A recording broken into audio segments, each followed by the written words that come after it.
Welcome to the Nashua Board of Education Candidate Forum. I'm Lauren Bancroft.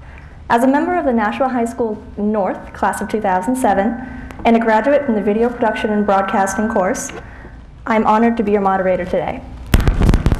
Our municipal election is scheduled for Tuesday, November 3rd. Voters will cast ballots for the Board of Education, Board of Aldermen, Board of Public Works, Fire Commission, and ward election officials. Our focus today is on the Board of Education candidates, the governing body of the Nashua School District. Nashua High School North and South students from the Video Production and Broadcasting classes, the Careers and Education classes, the Journalism classes, have all joined together for this program. Our Video Production and Broadcasting students planned, set up, and produced this program, creating content, writing, producing, and creating video programming for class, high schools, both North and South, and the community is the objective of this two-year class. Mr. James Pieper is the teacher. Our Careers and Education students who help develop the questions, learn about children as they develop, and the career opportunities in education, either in an early childhood center, an elementary school, or other child-oriented academic institutions. Ms. Judy Loftus is their teacher. Our journalism students studying mass media, including digital media, also developed many of the questions for the forum today. The journalism class is an English class and is intended for students who like to write and would like to learn about news writing and broadcast media. Students study ethics and learn interviewing techniques. Mr. Robert Green is their teacher. All right, so we're delighted that we have our 4 candidates in the studio today. Let me introduce you to them. I'm going to start all the way at the end. David Murataki is a local entrepreneur and has a PhD in Management of Technological Innovation from MIT. Next, we have Dennis Ryder. He is a manufacturer representative and was educated in public schools in London, England, and served as an apprentice draftsman for engineers. Next, we have Thomas Vaughn. He's a retired software engineer and has a Bachelor of Arts in Philosophy from Tufts University. In the computer science at Boston University. And last, we have Sandra Ziem. She's a local business owner and studied appraising at Northeastern University. Mr. Vaughn and Ms. Ziem are the current members of the Board of Education, and they'll be running as incumbents. Dr. Murataki and Mr. Ryder are first-time candidates for the Board of Education. Questions today will cover varying topics. Students will be asking the questions. Each question will be directed at a specific candidate. Response time will be limited to 1 minute. Our floor manager today will manage the time and alert each of the candidates when his or her answer is approaching the 45-second mark. He'll be using red flashcards right over there. We respectfully ask that our candidates do abide by the rules. It's an important way to ensure balance in response opportunity. Our time today is limited because of our students' obligations to the other classes. Thank you for understanding and for your cooperation. All right, so we're joined by students from the Careers in Education program here at Nashua South. The first question will be asked by Angelica Levine to, I believe, Sandra Ziem. And the question is, do you have plans to help decrease the amount of absences and or dropouts from our schools? Well, I like the hard questions. We actually have a policy committee where that's discussed.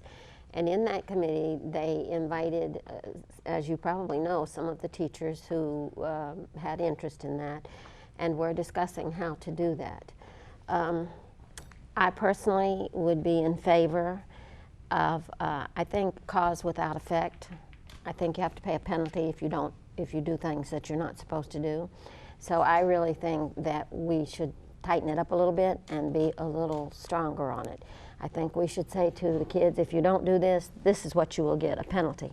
And so, but I am only one of 9 votes, and so it's like any good democracy, it goes on consensus, and so some of the others may disagree with me, but I would like to see it a little bit stronger because I think if we don't teach you before you hit the real world that there are penalties to be paid. If you go in late to work, you're going to be in trouble. At my office, you wouldn't last because I'd have to let you go. So I just think that those are the kind of things. Thank you. All right. Thank you very much, Ms. Ziem. And the next question will be from Stephanie Hascom. This question is for Thomas Vaughn. We are experiencing a shortage of supplies in the schools. What do you believe can be done to make sure students and teachers have the supplies needed for their learning and teaching? I think that, as you know, we are having a severe budget shortage, but a lack of supplies for students and teachers in the school is not going to be part of the restrictions.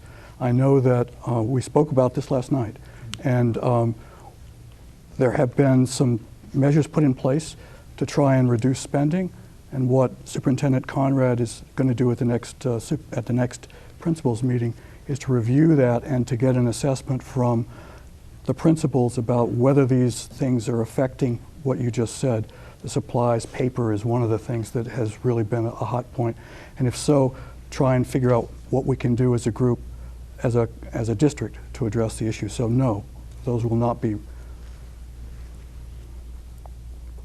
right, great. Thank you very much. Our next question will be from Virginia Mariolo, I believe for Dennis Ryder. Yes. How will you ensure that all schools and students will have relatively equal opportunities in school? Would you like to say that a little louder for me? How will you ensure that all schools and students will have relatively equal opportunities in school? That's a very interesting question. I'm not quite sure how to answer it. As you know, I'm a newcomer to this process, so I'd have to study the question a little more, but I'm certainly for equal opportunity and every possibility there is. So other than that, I don't know how to answer you. All right, I'll look into it as soon as I become a member of the board. Okay, well, thank you. Our next question comes from Alexandra. This question is for Mr. Murotake. What actions are you willing to take to assist schools in raising state testing scores? Well, I own a high-tech company, and one of the things that I've noticed is that in a lot of different disciplines, which I believe include education, that if you have limited resources, which includes teaching staff, that one of the things that you can do is to look at introducing new technologies to help to leverage not only the teaching staff that you have, but to also make learning a lot more fun. And so one of the things I think I'd like to do is to take a look at, how can we leverage technology to help. All right, excellent. And our next question asker will be Shannon. This is for Sandra Ziem. Around the country, schools are eliminating or reducing recess time for elementary students to give more time for academic work. How much do you value outside play for children in our elementary schools? I think it's critical. I think that especially small children, because their attention span is so short, and they need that outlet so that they can come back in refreshed. I would not be in favor of it unless there's something that I don't understand about it, because my daughter's a teacher and she tells me constantly, that by the time recess comes, they need it, because they get their little minds. Their little minds are very active, and they like. And I do too. Who wants to sit and be preached to for 8 hours? So every couple of hours, you need to stand up and move around a little bit. So I think recess is and it also is obviously something they need for their physical well-being. We need to encourage our kids to be healthy. Thank you. All right, excellent. And the last question for round one comes from Abigail. My question is for Thomas Vaughn, and it is, how would you ensure the safety of all students in the Nashua School District? I think right now that the district does do a fairly good job of the basic safety. We have excellent principals and staff who are dedicated to that. We have in fact been looking for the last 2 years at improvements that we would make to that, both in a physical security sense, that is, especially in some of our older elementary schools, replacing locks and doors and things of that, as well as looking at procedures, in other words, how people would enter and leave the schools, how we'd keep track of it so that if there were an emergency, we could find people that might have entered the school and not left. So it's a very high priority for us. I know there are other aspects like bullying and other things that also factor, and we've been looking at those to a lesser degree. All right, well, thank you very much. So that concludes round one, but we have one more question from each of our students, and we're going back to Angelica. And this question is for Dennis Ryder. How do you plan on addressing the mandates of No Child Left Behind?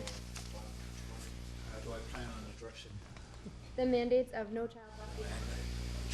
Right. Well, presumably the school district has to conform to that mandate. That's what a mandate means. So I'd have to study that question a little more carefully before I could give you an answer. I'm going to all the school board meetings I can possibly manage to get up to speed, but I have no information on that particular subject. Sorry. All right, and next is a question from Stephanie for Dr. Murataki. What experience or background do you have to prepare you for your work as a member of the school board? Good question. As you know, I'm a complete newbie in this, but I have served for 7 years on the board of directors of an international industry association.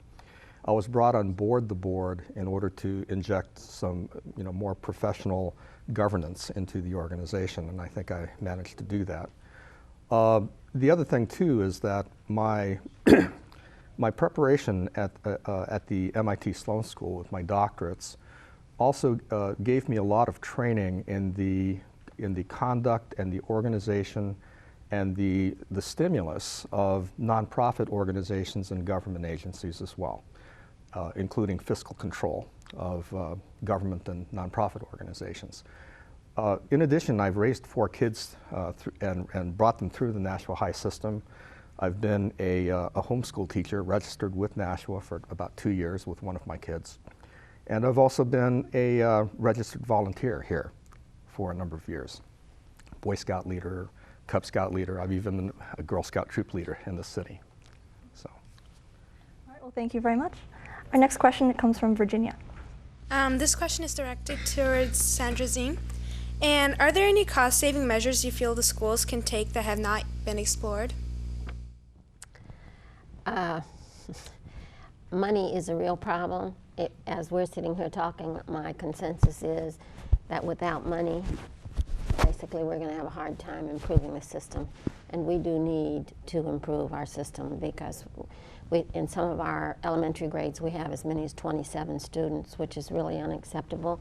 So from my perspective, the way I would look to cost savings is to try to educate the Board of Aldermen and the mayor, who really control the purse strings.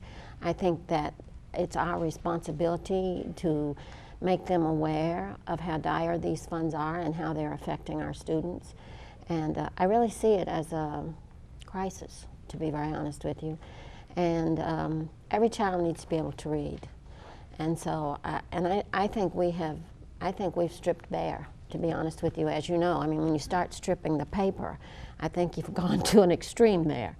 And so I just, it's a serious problem, and I think that better communication, I even think we need to communicate better with our state senators and our state representatives, because a lot of the money comes from them. And so I would like to see us have forums where we invite all of these people and where we get an opportunity to exchange ideas and make them more aware. I wonder how many people are actually aware that we were mandated over budget, $1.6 million last year. What I'm saying to you is that we had a budget and the costs, mandated costs, were $1.6 million over that budget. So that had to come out of the operating budget, which means it came out of the classroom. And now in this case, it didn't actually, because as you know, we went to the mayor and we're only now starting to address that deficit.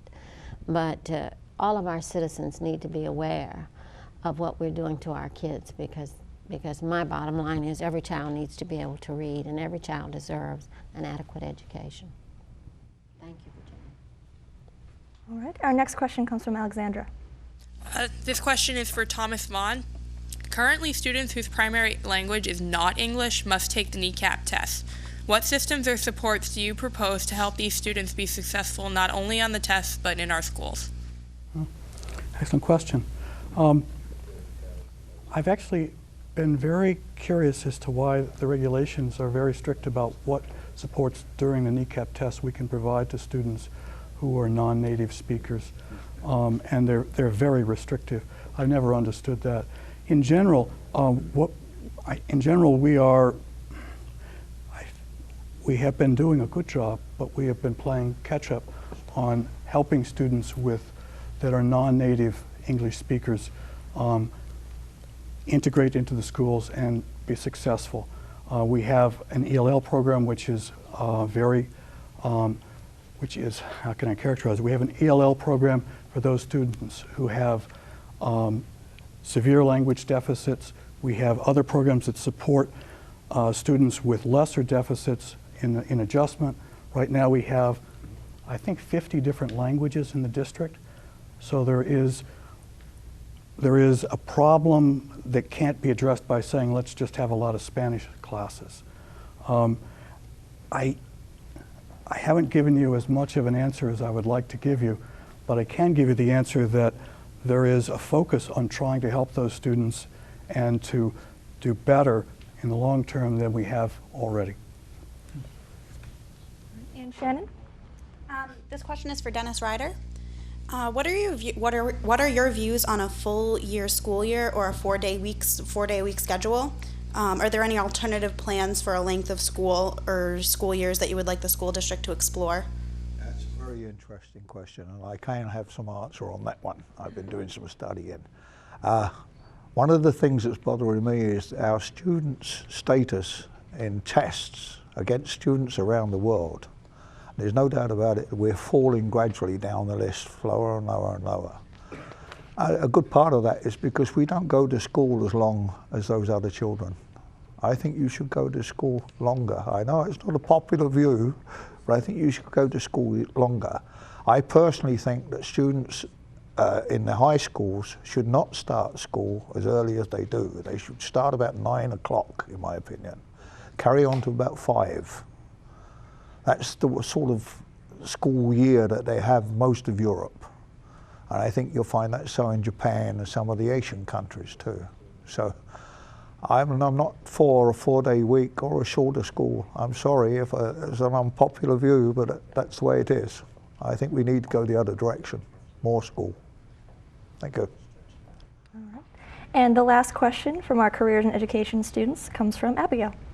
Question is for David Murataki. Would you change the block schedule at the high school, and are there any other educational ideas you are familiar with that you believe should be explored for Nashua schools? As far as the block scheduling is concerned, my kids went through that, and I don't really have any positive or negative feelings about block scheduling. However, one of the things that I think we probably can do more of in the Nashua High School system is the idea of a mentoring program. In many fields, including mine, which is software engineering, what really benefits people, and you can see this in internship programs and co-op programs in the colleges, is that it really, really helps for people, students, to be able to connect to professionals in the field that can basically go ahead and volunteer their time and come in and work with them on a one-on-one or on a one-to-few kind of basis. The U.S. robotics program is a good example of this, but it doesn't need to be limited to just that particular area. I think we need more programs of that type in our school system. And we have lots of professionals around who are probably willing to volunteer their time. Excellent. Thank you very much. We're going to ask that you stay for just a few moderator questions. Would you mind if we start with you, Ms. Seam? Absolutely. Could you describe to us who your role models were when you were growing up? You know, I think of that often because I had a 12th grade teacher.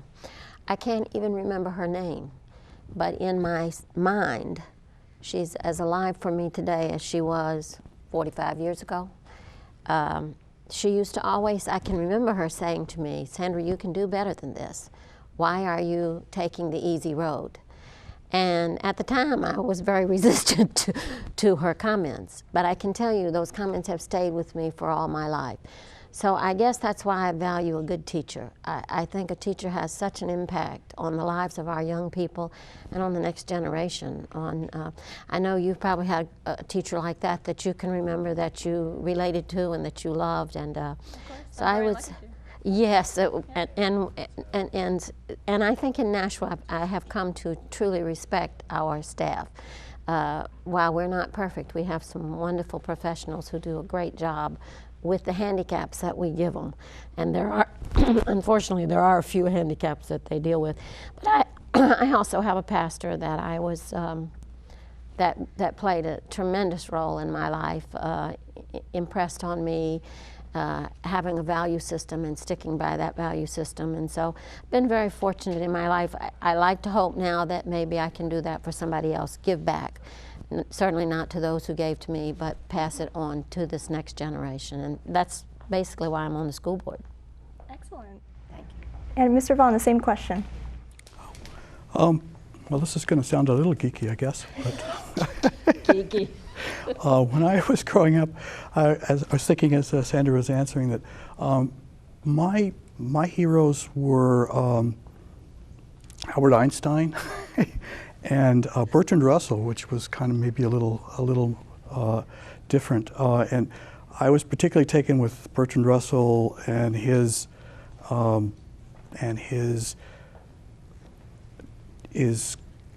juncture or putting together of logic and mathematics.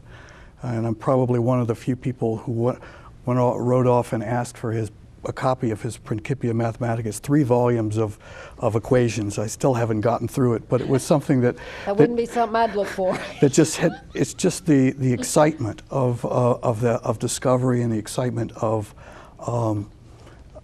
he was a complete person. He was a mathematician, he was a logician, he was someone who thought deeply about social issues, and that was something that was very moving for me. Next question, or same question too. Would you like to repeat the question? Sure. When you were growing up, who was one of your role models? One of my role models? Yeah. Oh, that's interesting. I had a sort of love-hate relationship with Winston Churchill. I grew up during the war. World War II. I was 9 when it started and 16 when it finished. So Churchill featured pretty prominently in that time period, and he was my role model, except he was the wrong party. I was a socialist and he was conservative. So, you know, I don't know how you kids are with your politics, but I was left at that point in time. So I thought Churchill was quite a wonderful man. Yeah. He was the master of the English language, there's no doubt about that. In the British Parliament, it's not possible to call another member a liar. So Churchill at one stage stood up and said that the member from East Grinstead was guilty of a terminal logical inexactitude. And the only way one can translate that is a lie, still. So he was my role model, if you'd like one there. Yeah, and Baden-Powell. I like Baden-Powell very much too, the founder of the Boy Scout movement. Excellent. Well, thank you. And Dr. Moritaki, same question for you. Yeah, I guess I'm the easy one since I'm last. No, but that's an easy one for me to answer. It's got to be my parents. My father was a Japanese American.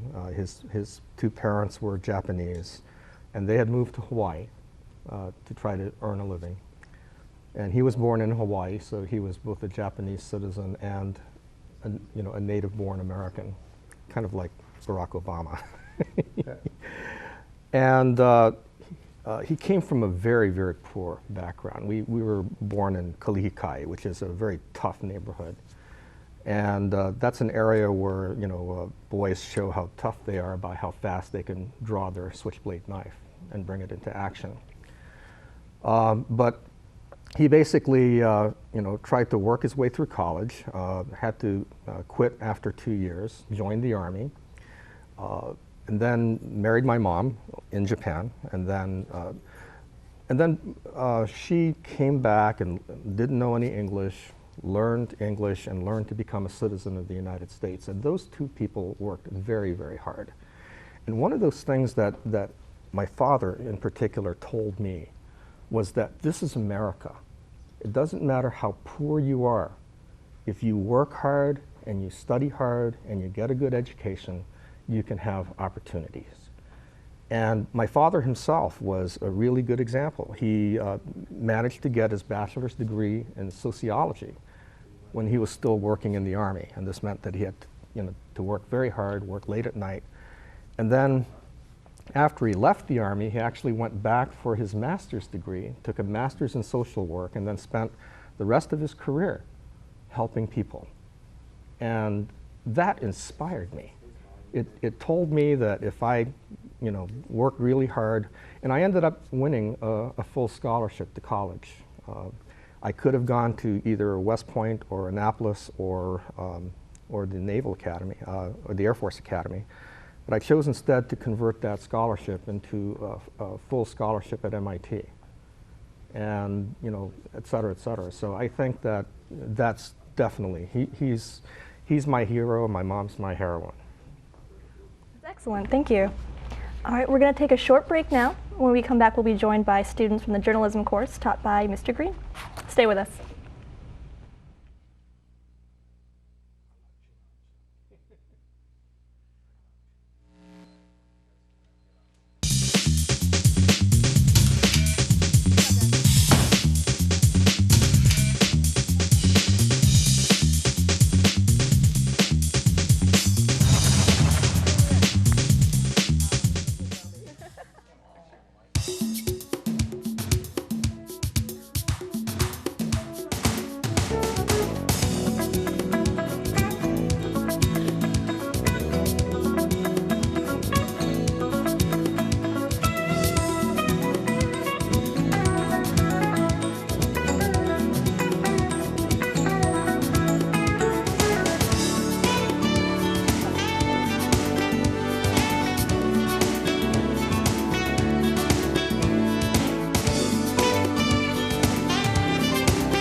Hello everyone, I'm Robin Ann Peters. I invite you to join me once a month, right here on Art in Action TV. We'll be inviting local artists of all sorts to both come into the studio to talk about their work, as well as discuss their own material on their own grounds. Stay tuned, and thank you for watching ETV. All right, welcome back to the Nashua School District Board of Education Forum. If you're just tuning in, we were just joined for the past half hour by students from the Careers in Education program, and now we're joined by 6 new students from Mr. Green's journalism program. Alrighty, so we're going to start. The first question is coming from Taylor, I believe for Sandra, right? Okay, go ahead. Okay. As an incumbent on the Board of Education and a longtime realtor, how would you describe the state of Nashua schools to someone considering buying a home here? I probably would be, my response would probably be a little different than somebody that wasn't on the education. I would say that for special education, we excel. I would say that for advanced placement, we excel. I would say if they pushed me, and I hope they wouldn't push me, but in the middle, I would say that because of funds, we have squeezed that middle block, our average learner, if you will, and they are paying the penalty. When you have 27, I am totally opposed to 27 in one classroom. With the diversity that we have in Nashua, you cannot do justice to 27 children, again, with the diversity that they represent. And especially now because they're saying follow the child. They're saying that educators are telling us that we need to educate each child on their level. So all 27 of those kids are on a different level, and you have one person trying to meet the needs of all of those children. Some are emotionally handicapped, some are physically handicapped, some are come hungry from poverty that's despairing. And the problems that they bring with them, I think, prevent one person from being able to reach all those needs. So I would have to, maybe this shouldn't be on television. Sorry guys, but I have to be honest. Well, thank you for your honesty then. The next question is coming from Andrew. This is to Thomas Vaughn. Looking back over your history on the Board of Education, are there any votes or decisions on which you would like a do-over? Unfortunately, we don't often get mulligans on the school board. I know that that's one of the things that you learn being on the school board, is that you have to do your best on every single issue that comes up, because you don't usually get another vote. But you have to also understand that you will, over 4 years, you will make decisions which at the time, while at the time it seemed good, in retrospect, it didn't work out. And I know that there are votes that I've made, especially in connection with the FY09 budget, maybe not so much votes, but questions that I should have asked that I didn't ask, and I wake up every morning searching for those questions to make sure that I am able to ask them now. So. All right. And I believe the next question is coming from Jared for Dennis Ryder. The board recently reopened the teachers' contract. What kind of deal would you be interested in making with the teachers' union? That's a very interesting question. I don't think they've reopened it yet. They've asked that the school teachers will reopen it, and that's under consideration by the union right now. Obviously, with the conditions, the economic conditions the way they are right now, I'd like to see them forego some of their increases. That's basically what they're after there, make a saving in the cost of teachers. Either that, or, circumstances may dictate that some teachers have to be laid off. I think it's a very good question to ask the teachers at this point in time. Let them make a decision. Does that answer your question, young man? Yeah? Thank you. Thank you. And our next question comes from Melissa.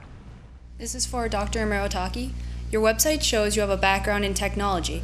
How important is it, in your opinion, that Nashua Schools budget for technology upgrades such as new computer stock and an improved network? Thank you for the question. I really need to study, I think, the Nashua school system's existing network and computers and software. I think there's always room for improvement, but sometimes, especially in an IT managed situation, sometimes the changes are actually worse than leaving things alone. So that's not something I can answer right off the bat. I'll have to take a look. All right, well, thank you. The next question comes from Lizzie. This is for Sandra. Board minutes show that you voted against the hiring of Mark Conrad, the new superintendent. How do you feel about that vote now? I always valued Mr. Conrad, even more now that I know him, to be honest with you. I see great hope in Mr. Conrad's leadership, hope that I have not seen in previous superintendents, to be very honest with you. But I still think what I really wanted to do was, I thought it would be nice if he could come in as an assistant superintendent, and then he could mentor under a superintendent and then grow into the superintendent's job. In retrospect, I think he probably did that under Superintendent Giuliani, because what I see, I thank God he's here now. Obviously, circumstances have worked out that without him here, God knows what would have happened to the financial mess that we've been in. He has done such a tremendous job. I can't even tell you, he took, in 2 months, he was able to embrace what we messed up in 4 years. And he was able to make it simple to a point where he could give us 3 papers and explain it to us. And he knew it better than we knew it. So I have to say that, last week I was at a chamber dinner where Superintendent Conrad spoke. And I have to tell you, I was encouraged there too, because he articulated the message that I see. I see a central focus of our board as being to communicate with our community and put them on the same page with education that we are, so that they have their arms around where we are in education, so that they will vote responsibly. And he excelled at that. I was so encouraged. He explained that the spending cap and the cost of living are accelerating more than our mandates. So basically every year we're digressing in our budget rather than progressing, and that's discouraging. And the last question for round 1 comes from Spencer. This is for Thomas Vaughn. Considering the upset around the teacher's contract and the district budget woes, why do you suppose the 4 of you are running unopposed for the Board of Education? I have to say I was a little surprised that there weren't other people who wanted to jump into the race. I'd actually talked to some people who at the time were pretty motivated, and I thought they were going to be in the race, and it would be a very good race to have those people with their viewpoints and contesting. As I reflected on it a little more, I can understand why people chose to not get involved at this point in time. It's very difficult, and I have to give these 2 guys high credit. It's very difficult to start on a board where there's a very large and long-term position. So I think that it takes a certain. It's very easy to say that you'd like to help the schools, but when you look at the current situation, I think people said, I think I'll wait and I'll try and find some other way to help the schools. So these guys did not, and I really have to give them high credit for that. Thank you. And that concludes the first round of questions from the journalism students. We are going to start from the top again and go back to Taylor. Okay, this question is for Dennis Ryder. And in your opinion, what are the biggest differences between the schools of your youth and the schools of today? The schools of my youth had no resemblance to this school here. The last school I went to was in Wiltshire. I left in 1944. And it was basically a one-room school. It was a very big one, and it was divided with screens down the middle, but they had 4 grades in that one school. Nothing at all that you have here. None of the facilities, none of the gyms, no physical training. Of course, there was no television anyway. Your schools are palaces as far as I'm concerned. If you don't graduate well from a school like this, you should be ashamed of yourself. You've got everything here you could ask for. That's my feeling about your schools. Thank you. All right, I'm going to go back to Anjum. This is for David Maritaki. What are your thoughts about academic leveling at the middle and high schools? Academic leveling. Boy, that's another good question. I think that one of that particular method has some dangers, and Sandra Zem touched on it earlier. Every child is different, and when you, and I understand the efficiency reasons why you may want to go ahead and do certain things, but my personal belief is that as far as is possible, I think each student needs to be looked upon in a different fashion and perhaps treated based on their need. And one of the things I'm hoping is that we'll be able to find a way where, I know technology is not a magic wand, but maybe there is a way that we'll be able to take advantage of some of the new software methods that are available. And I'm hoping that I can help do that in the next 4 years, assuming that I'm elected. All right, and the next question comes from Jared. This question is for Sandra. As a member of the Financing, Operation, and Budget Committees, how much responsibility do you take for the current budget crisis, and what might you do to keep it from reoccurring? Are you picking on me? I think we all have to take some responsibility. There's no question that we do. I do not think, though, the media and the city seems to put it all on us. And maybe that's, woe is me. Maybe that's my poor child attitude. but I don't think it all rests with us. I believe that bottom line, Mr. Mealy and Mr. Hoddle made some mistakes. They were inexperienced, and we are now paying for that inexperience. However, bottom line, I believe that it goes back to this problem of money. We are not spending adequate dollars to do the job. We do more than educate our children. We are raising some of these kids. Some of the kids come in at 6:30, 7 o'clock in the morning and go home at 7:30, 8 o'clock at night. They eat 3 meals with us. They get their eyes checked with us. They have fluoride for their teeth with us. They have occupational therapy with us, a speech pathologist, a speech therapist with us. Every conceivable need they have, the school is trying to wrap their arms around. And I'm glad that we are a nation that cares enough about our kids to do that. But bottom line is, when you have 13,000 kids and you're trying to do that for all of them, you can't do it on a shoestring. And so I think this, I guess I'm a realist. I'm used to running my own business. I'm used to, at the end of the month, you have to pay the bills. I think I took a hard line on spending money. I voted against, if you looked at my record, and it sounds like you did, I voted against the raises. I voted against almost all of the big spending. But sometimes you have to spend money. I don't care how much you cut.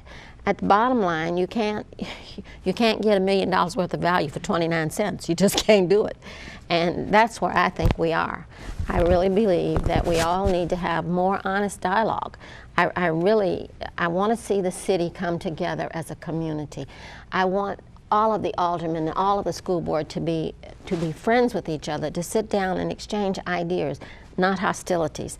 I want us to do what's best for our kids, because I won't be living too much longer. And when I die, I'd like to think that my children will be in the same great country that I enjoyed. And it's not going to happen by accident. It happens by a community effort. It happens by all of us coming together and doing our part. I would like to think that someday one of you might be on a school board. As unrealistic as that may sound right now, when I was your age, I would have said, that'll never happen to me. But you'll be surprised. Someday you will want to give back. Thank you. And our next question comes from Melissa. This is to Thomas Vaughn. In what ways have the Nashua schools gotten better since you were elected to the board? Well, I'm sure that I'm not going to be able to go through all the ways that the schools have gotten better. I think that what I have seen is we have seen multiple instances of schools that have come together, have gotten off of the NCOB list, if you will.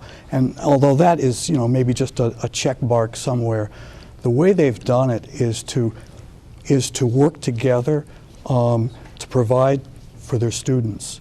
And so in that way, NCOB is a little useful. For instance, there's an emphasis on data, and people go in and they look at what responses people have gotten wrong, and they say, oh, this is the way that we can teach people so that they'll learn and absorb things better.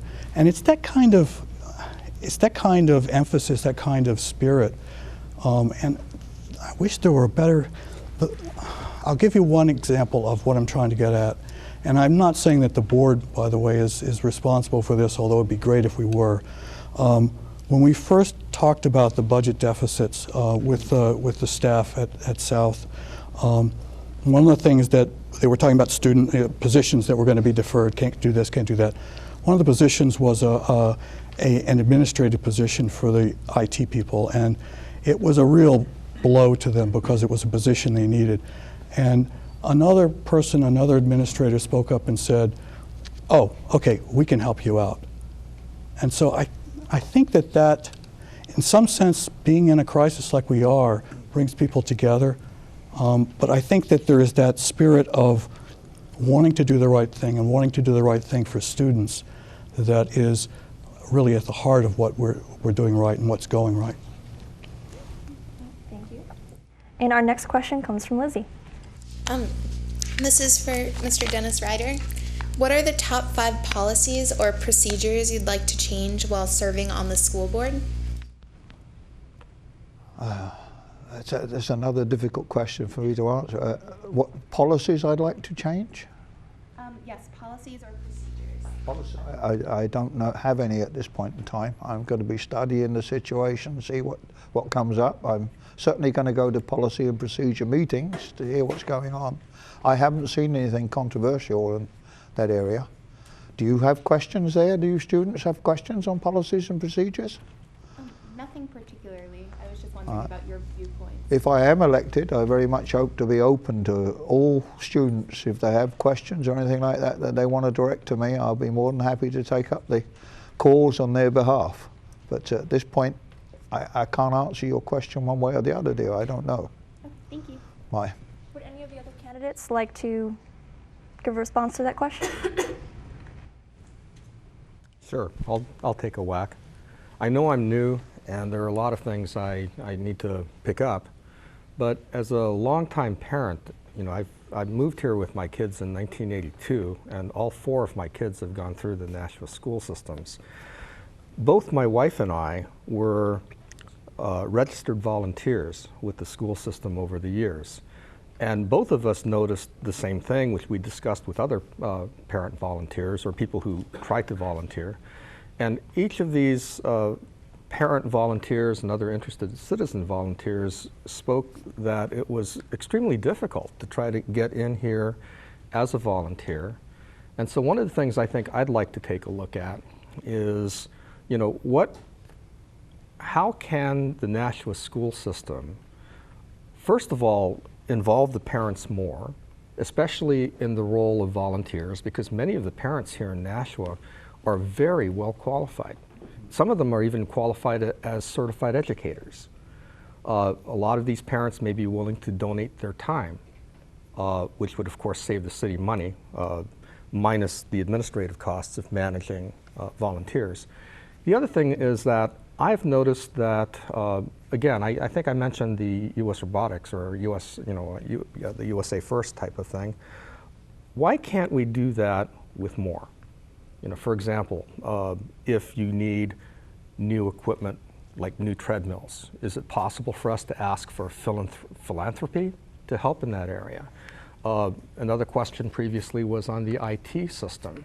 We have tons and tons of really, really good IT departments throughout the city.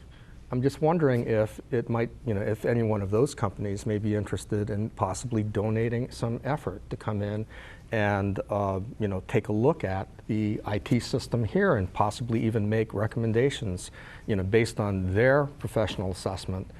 It may be possible for us to gain some help from companies like, XYZ Corporation. I don't want to name any companies in particular.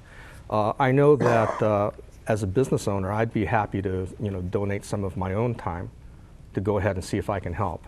But I'm just a very small company. We've got huge companies with lots deeper pockets than mine. And I'm thinking that as long as there is no regulation or law that prohibits such public or philanthropic donations, I'd be certainly interested to see what can we scare up in that area, because other cities have done it. Thank you very much. And the last question comes from Spencer. This question is for David Marotak. In your opinion, was the board's decision to block a request to put a communications tower north a missed opportunity, and should the district make an effort to court local business investment in the schools? I read recently about that in the Nashua Telegraph, and I've got to say I don't know enough about that situation right now to make a yes or no. That's something that I'll have to study more, I think. Sorry. If I could just say one thing, the board really hasn't made a decision yet. In fact, it will be on this Wednesday. It'll be reconsidered, and people have a chance to comment on the towers at North and at Birch Hill, potentially those at 7 p.m. at Nashua High School North Lecture Hall. I went to some of those meetings, listened to the complaints and citizens' discussions, etc. on there. It puzzles me a little bit why that corporation wants those sites. There's plenty of other sites available in Nashua. Why they want those particular sites, I don't know. Seems to me they'd be better going off the top of a tall structure like St. Joseph's Hospital or somewhere like that, rather than in a school yard. I know when I first came here, Bishop Girton High School was being built, and they had a transformer farm at the end. And a young man about your age climbed over the barbed wire fence and climbed up and electrocuted himself on the high voltage wires. Wasn't a pretty sight, you know. I've been against that kind of thing ever since. And I ask myself, are we seriously looking at this because of the money, or are we weighing the money against how much are we letting money dictate to us? Again, it goes back, everything seems to go back eventually to finances, because I agree with Mr. Ryder's concerns about the physical safety. My husband said to me, well, you know, you don't want your cell phone in your ear too much because they tell you, they're not, I guess it's still out how safe that is to have too much of it. And so if it's even questionable, do we want that kind of question to be right where our children are going to be vulnerable to it? And so I hope that we're not going to make a decision based on money because we're so desperate to finance our educational system that we don't weigh all of the factors. It's a lot to be thought of. All right, great. Thank you very much for the last question from the students. I do have one final moderator question for you, though. I hear that there is a debate whether we should replace the turf at Stello Stadium. Where do you all feel that that sports budgeting fits in when we're in such a deficit that we're in right now?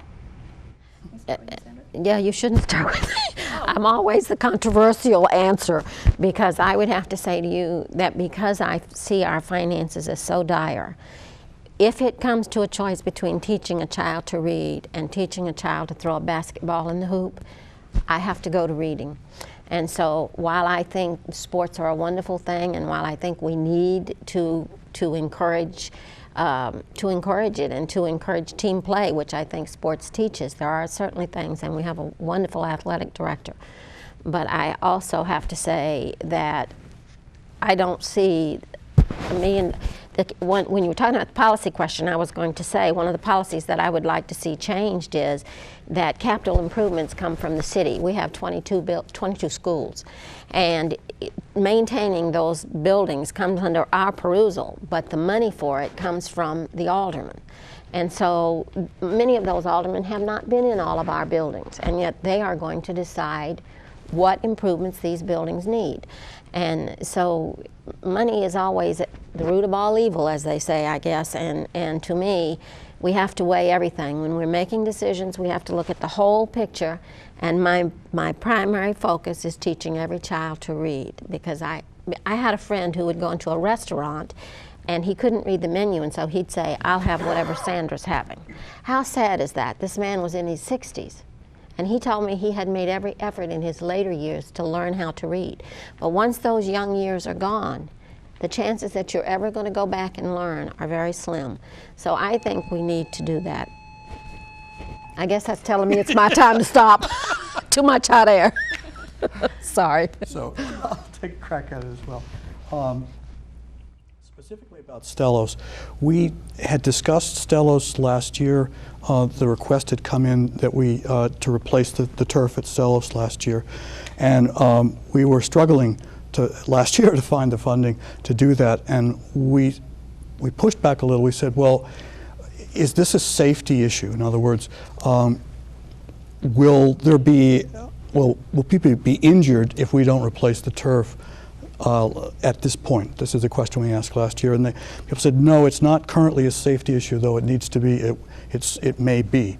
And we really made the commitment that we would not replace it next year, but we would replace it this year. It's going to be very difficult for us to find the funding to do that. There are some gate receipts, I believe, that are targeted for this. They don't pay for it.